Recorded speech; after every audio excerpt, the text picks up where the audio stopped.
नमस्कार दोस्तों। आज बात करते हैं पद्य के बारे में। जैसा कि हम जानते हैं कि भाषा के माध्यम से जो है ज़्यादा अंक अर्जित किए जा सकते हैं। दो भाषाएं हमको लेनी होती हैं, लैंग्वेज फर्स्ट और लैंग्वेज सेकंड, भाषा प्रथम और भाषा द्वितीय।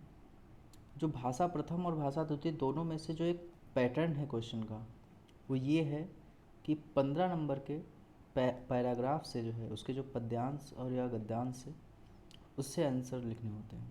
उसी में से जो उसका उत्तर छिपा होता है उसी में से ढूंढकर उसका उत्तर लिखना होता है। तो उसी बारे में आज हम बात करेंगे। तो सबसे पहले हम उस पद्यांश को पढ़ते हैं। तो ये पद्यांश है, पूर्व चलने के बटोही बाट की पहचान कर ले। पूर्व चलने के बटोही, पूर्व मतलब पहले, चलने से पहले, बटोही मतलब जो चलता है रास्ते पर चलने वाला, और बाट मतलब रास्ता। तो पूर्व चलने से बटोही रास्ते की पहचान कर लो। चलने से पहले रास्ते पर चलने वाले उस रास्ते की पहचान कर लो। है अनिश्चित किस जगह पर सरित गिर ग्रहण मिलेंगे। कवि ये कहना चाहता है कि ये उस रास्ते की पहचान इसलिए कर लो क्योंकि पता नहीं किस जगह पर यह अनिश्चित है कि किस जगह पर सरित मतलब नदी, गिर मतलब पर्वत, गहर मतलब गहरे गड्ढे मिलेंगे। ये हो सकता है कि उस अनिश्चित जगह पर किस जगह पर नदी मिल जाए, किस जगह पर पर्वत हो और किस जगह पर कोई गड्ढा या गहरा हो। है अनिश्चित किस जगह पर बाग वन सुंदर मिलेंगे। कवि ये भी कहता है कि ये भी अनिश्चित है किस जगह पर बाग और वन, सुंदर बाग वन मिल जाएंगे। किस जगह यात्रा खत्म हो जाएगी यह भी अनिश्चित।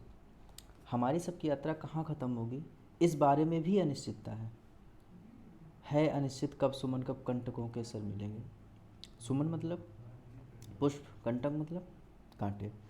ये भी एक अनिश्चित है कि कहाँ पर पुष्प मिलेंगे, फूल मिलेंगे और कहाँ पर हमें कांटे मिलेंगे।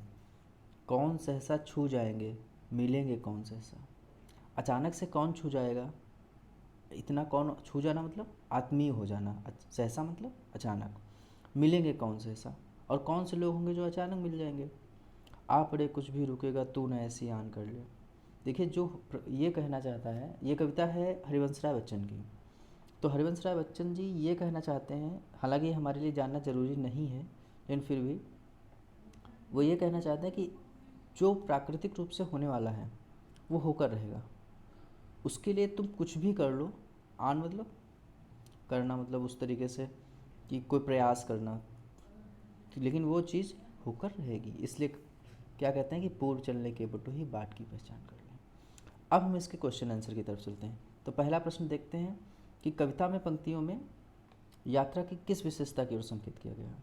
तो सुखों की ओर किया गया है, अनिश्चितता की ओर किया गया है, साहस की ओर किया गया है, या कठिनाइयों की ओर किया गया।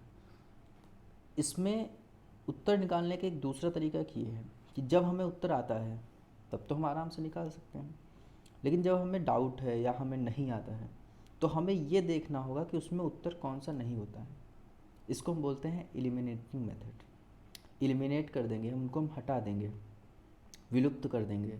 तो सुखों की ओर तो प्रयास ऐसा तो कोई कभी कह नहीं रहा है, साहस की ओर भी नहीं कह रहा है, अनिश्चितता की ओर कठिनाइयों की ओर कह रहा है।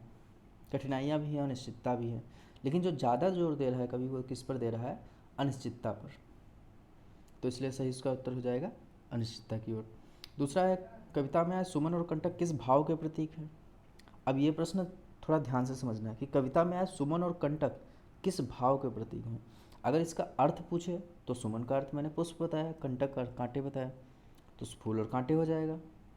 लेकिन किस भाव के प्रतीक है तो इसका भाव क्या हो जाएगा, सुख और दुख। तो इसका सही आंसर हो जाएगा बी। कविता की पंक्तियों में कवि व्यक्ति को किस बात की प्रेरणा दे रहा है। पर्वतों को देखकर न डरने की, गहरी नदियों से न डरने की, हर स्थिति में आगे बढ़ने की, या हर स्थिति में साहस दिखाने की। तो पंक्ति डरने की तो कोई बात नहीं कर रहा है, तो ऑप्शन ए और ऑप्शन बी दोनों हट जाएंगे।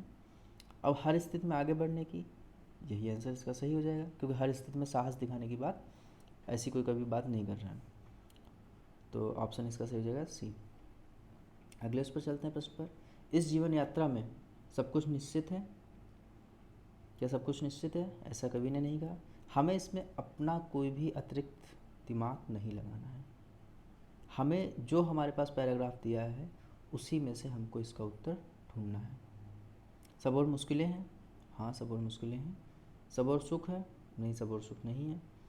कुछ भी निश्चित नहीं है, ऐसा नहीं है। कुछ भी निश्चित कैसे नहीं है, हमें उस रास्ते की पहचान नहीं होगी, हमें उस लक्ष्य की पहचान नहीं होगी, तो निश्चितता कैसे होगी?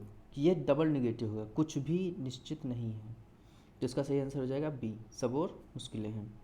नीचे दिए गए शब्दों में सरित का समानार्थी शब्द कौन सा नहीं है? इसमें हमें नहीं पर थोड़ा सा जोर देना है, क्योंकि कई बार प्रश्न हम करते हैं उसमें कौन सा है पढ़ लिया और नहीं छोड़ दिया, तो इस तरीके से आंसर हमारे गलत हो जाते हैं।